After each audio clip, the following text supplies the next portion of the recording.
Okay, so welcome. This is Shapeshiters of Rathe, and we're live recording this in Queenstown, so there's going to be a lot of background noise, so hopefully we get some good sound today.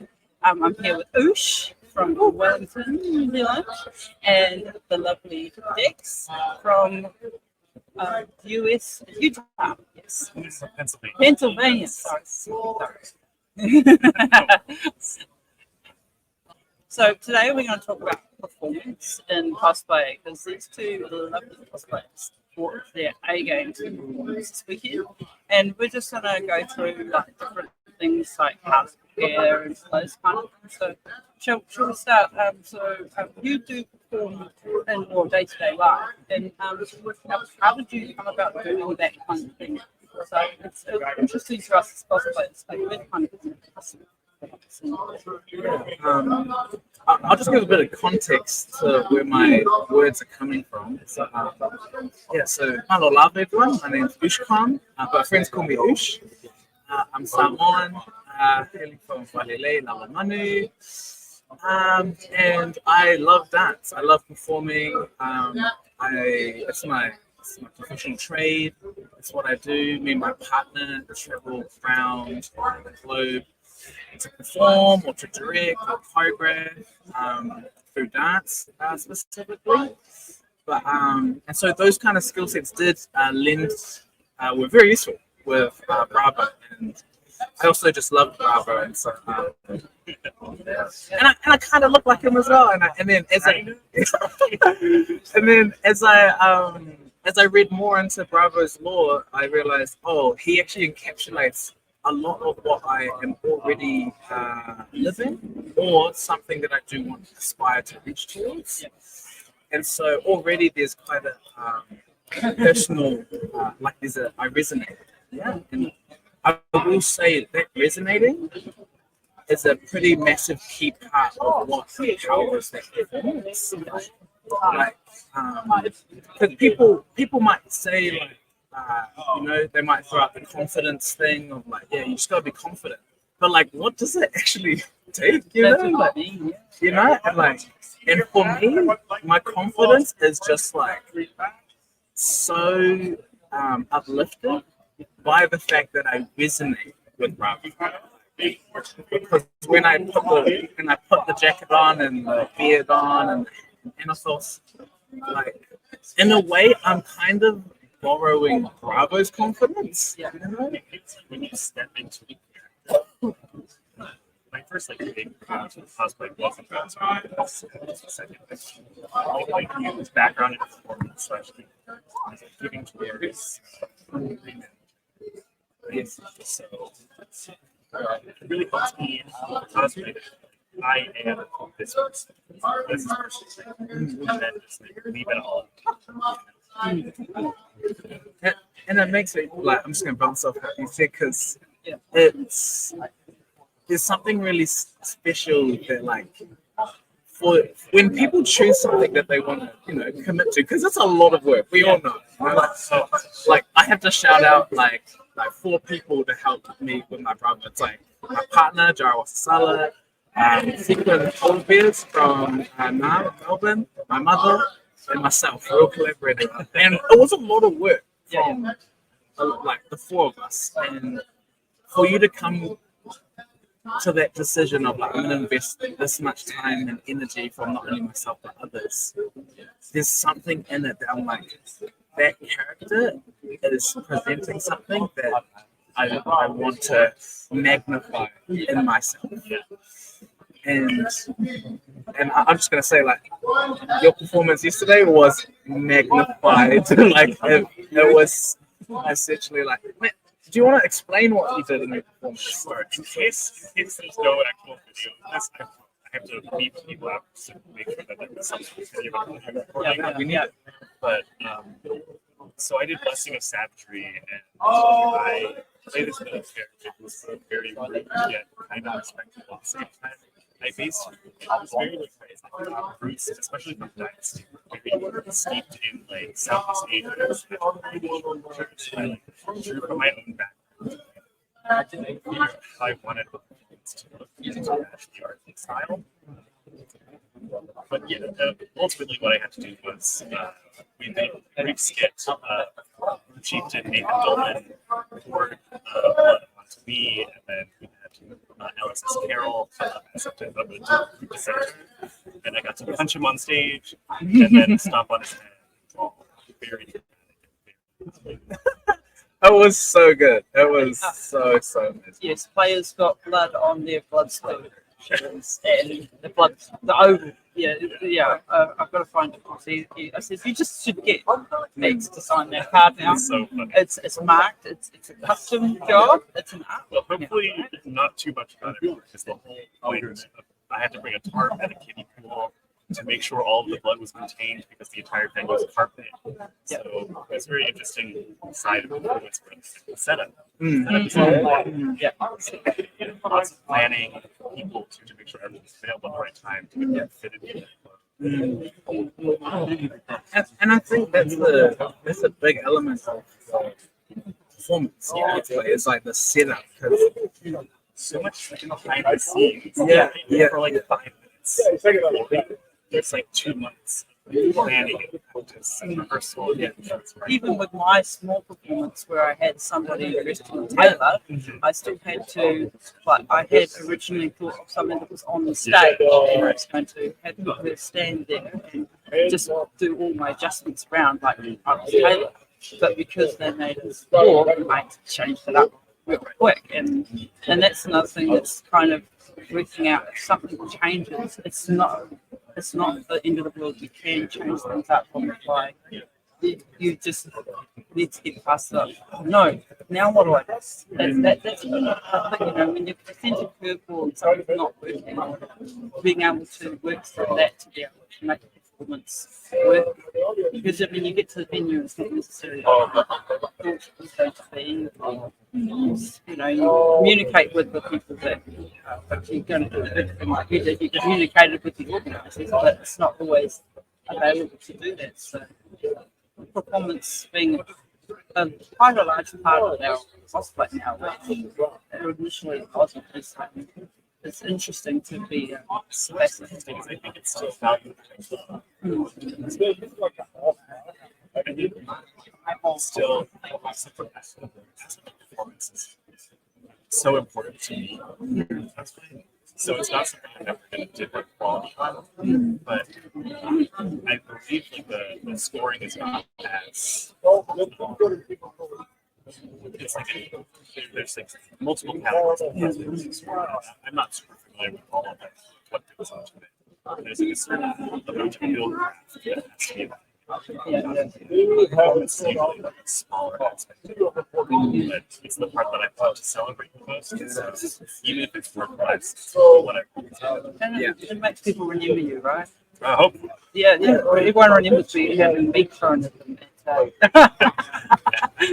I would even argue it's like when it comes to the actual experience of watching someone in cosplay, like their ability to embody what they're cosplaying is, and for me, it's like half of the immersion magic. Yeah.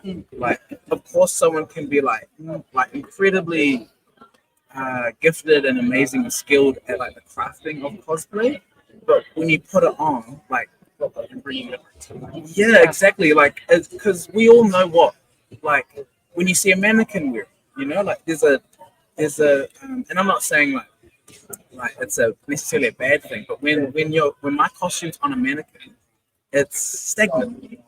There's a not alive. exactly. There's and you can still critique and appreciate the cosplay on a mannequin.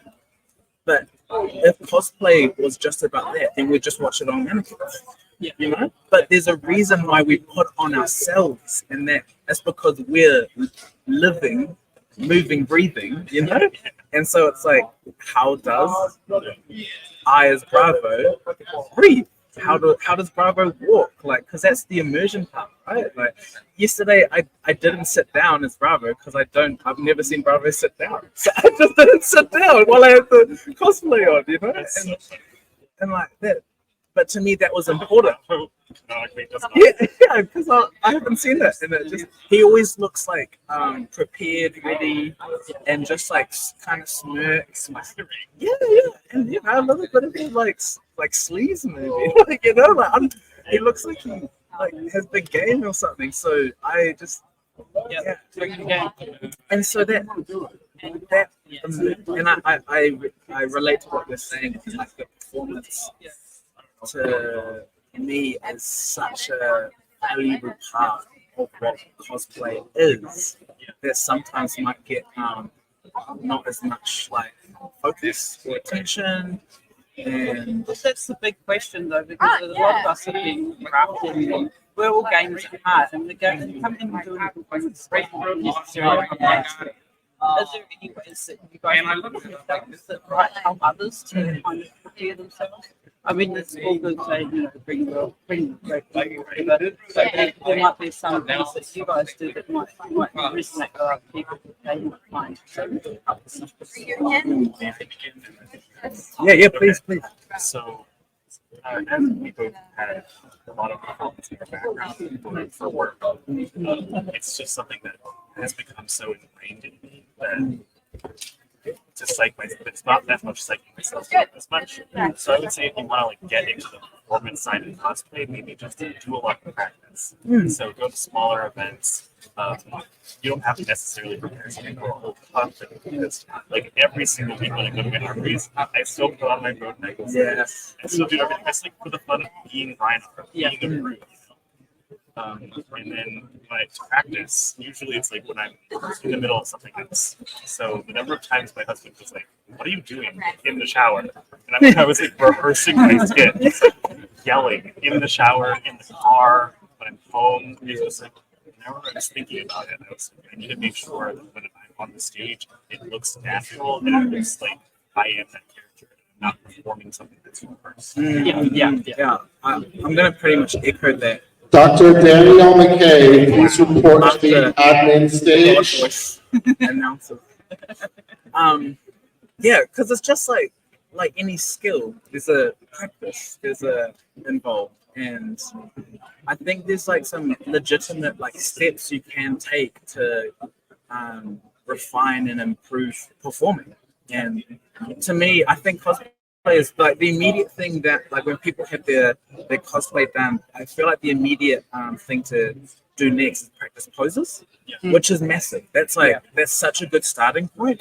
And then good focus on the parts too. Exactly, and so And then where would they go from that pose, right? exactly, and that's where I would say that's where the practice is leading you. Is like, as Bravo, I know that I can do like a Brooklyn Crush or it's showtime.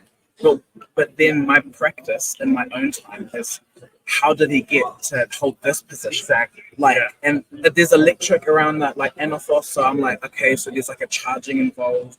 I might have to hold it with two hands, like, and then it's like it feels really heavy because it's his energy. And then when it gets here, it's like boom, and then I hold it for a bit, and then it snaps out. Like, it's how do you get in and out of poses that then starts to push the immersion magic a little bit more. So when you were walking yesterday, it was perfection. Even though when you did like a slow walk to hit the hero pose. it was incredible.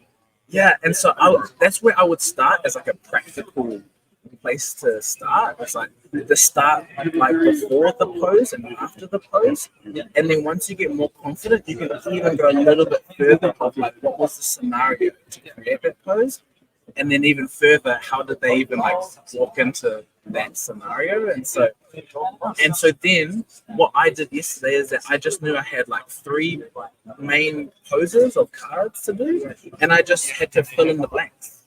And so like I knew exactly. And so my first pose was the Bravo showstopper, like walking, and then eventually like I wanted a moment with the showtime. And so then my task is how does A get to B, and so on and so on.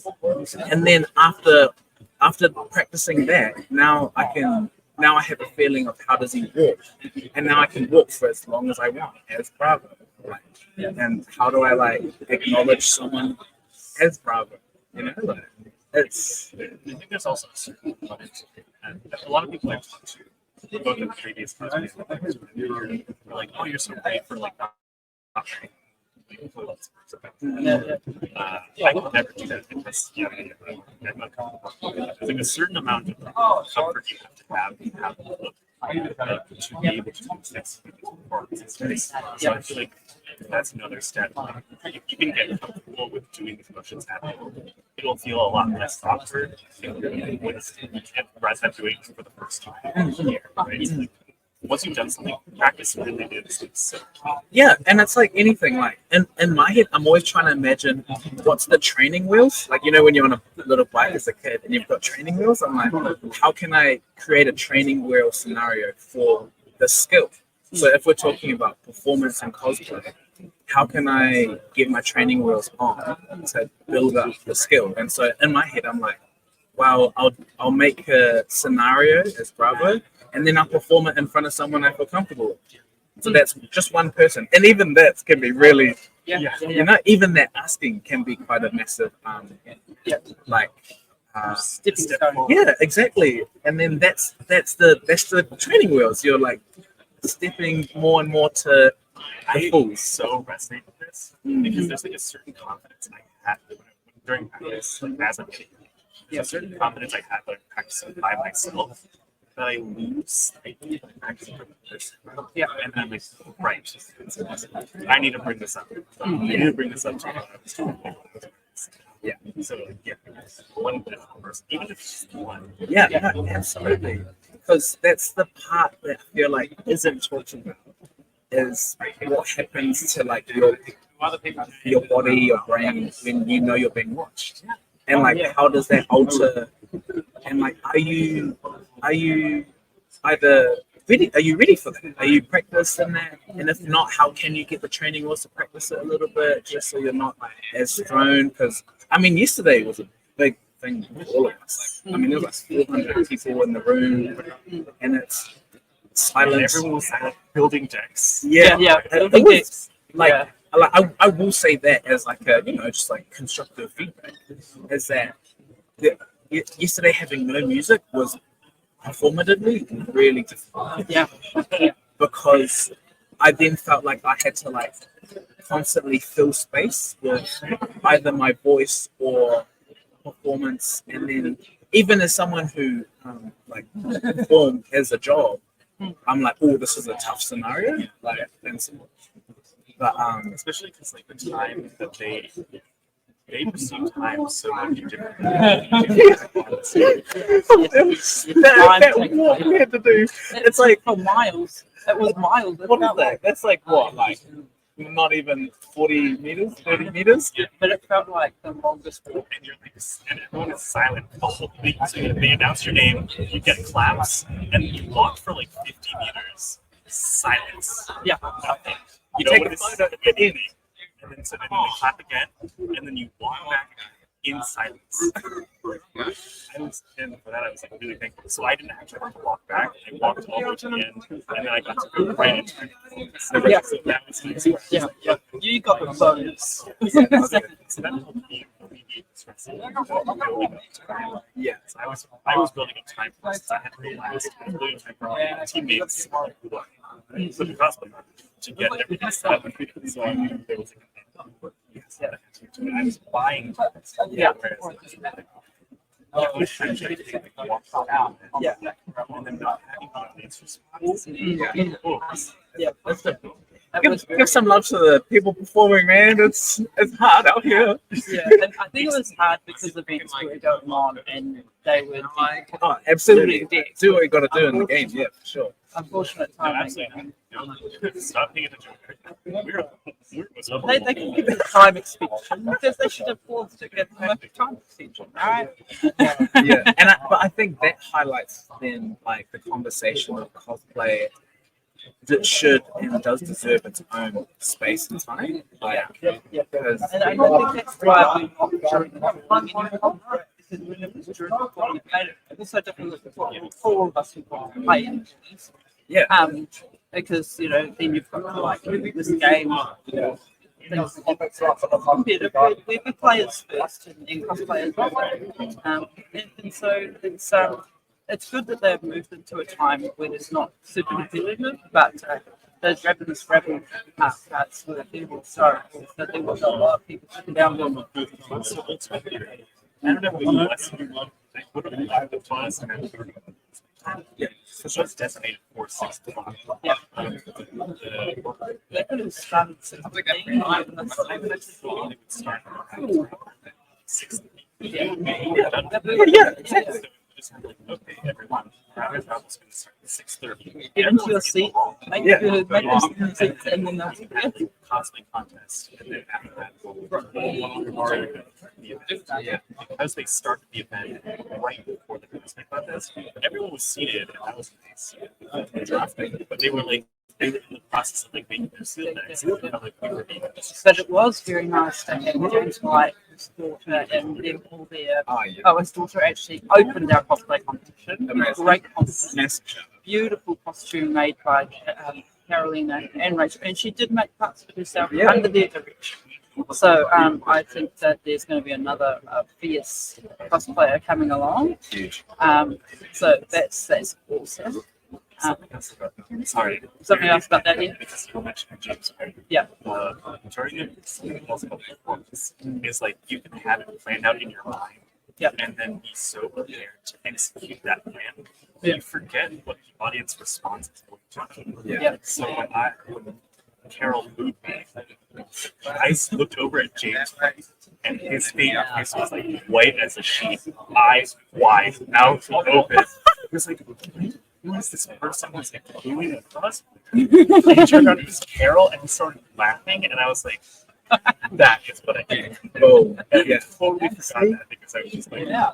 The plan. Yeah, yeah. It was awesome because we all know Carol so well. When we saw it was Carol, we were like, oh my god.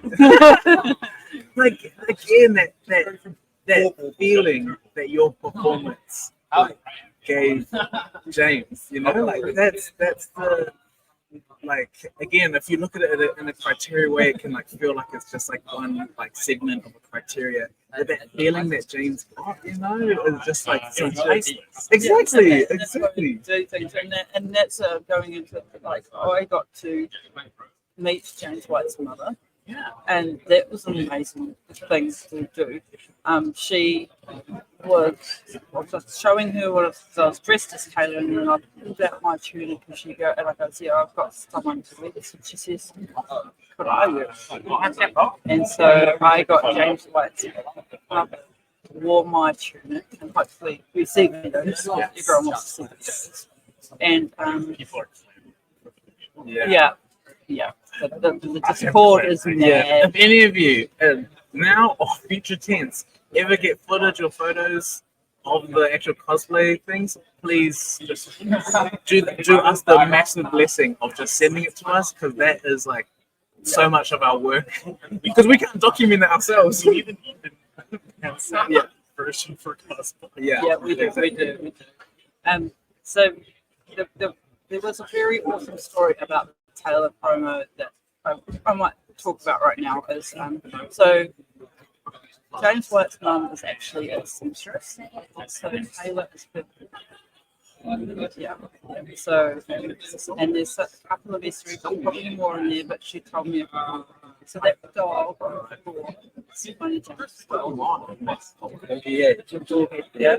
and husband of mine. That's James. That's so cute. Yeah. So there's other little these things, and then I said something about the old Tony, and she just said, yeah. I was like, it's so gorgeous. She said, like that. It's and I feel like I've made a new friend that I can talk to, but she still maintains that the special blood analysis and domain. She will not come on the video, but that's all right. It's supporting us from the wings. She's watching and she loves all of it. And she was so good in your whole performance. You two were working together. It was so good. I honestly thought you like had planned it together. All of us. It was so good. Yeah, it's incredibly well. And it just shows you can improvise and get a good result. but preparing may have taken a few of the nerves away from me. Yes, it was a very nerve-wracking. Preparing beforehand can help you. Yes, Always yes. know exactly. Yeah. When I got here, I had like script all rehearsed. Yeah. Tech building. Yeah. Yeah, a whole bunch of things that I added because it's so If you know pieces here and there, it's like, yeah, you know how to then implement them with a little bit of variation. You know? Yeah, it's so good. We don't, and you don't all have to the ask of the day. It's your performance as well. If you're doing like maybe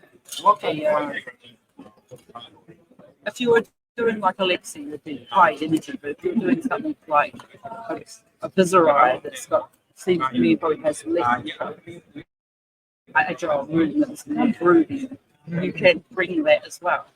It doesn't have, you don't have to be high energy all the time. That's not what the character needs. So no, you guys have got very high energy characters. Yeah, and I think and I think it's a really good point to also say as like a kind of like tips and tricks of performance is that high energy doesn't always equate to like confidence. Like a lot of the time, it's the more minuscule like movements that like project presence, and like that's like, and I'd say that for even like Rachel's pieces, the mentor, the warrior mentor, like you don't need to be like loud and like moving. She had a very still body. Yes. The way she like raised her sword, she showed incredible mastery of a well executed performance that is like understated. Yeah. And it really much embodied like what you would when you look at that card art, you would feel that kind of feeling as well. Yeah. And you feel that feeling. And so, like, I would even say, as another little tip, like, be honest with yourself and think about, like, where do you feel like you feel most comfortable on that kind of energy performance spectrum? Like, do you feel like you'd find more comfort within the bravado of a Bravo or the like stoicness of the warrior mentor and so on and so on? And that can also help out with what direction you take, because and then that would help the training wheels, and then you get more confidence faster. So we're going to finish this off with like highlights of our weekend.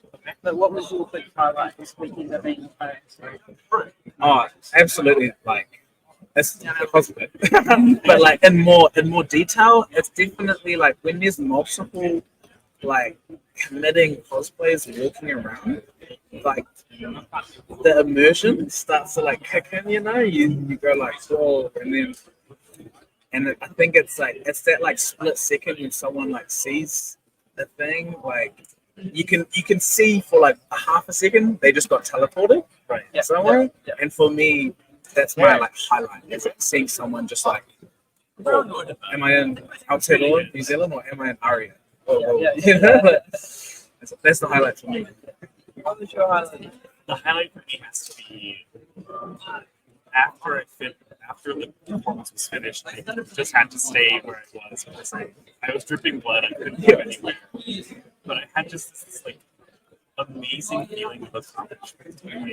This thing that I've done for so long and organized with so many moving parts and playing in the community.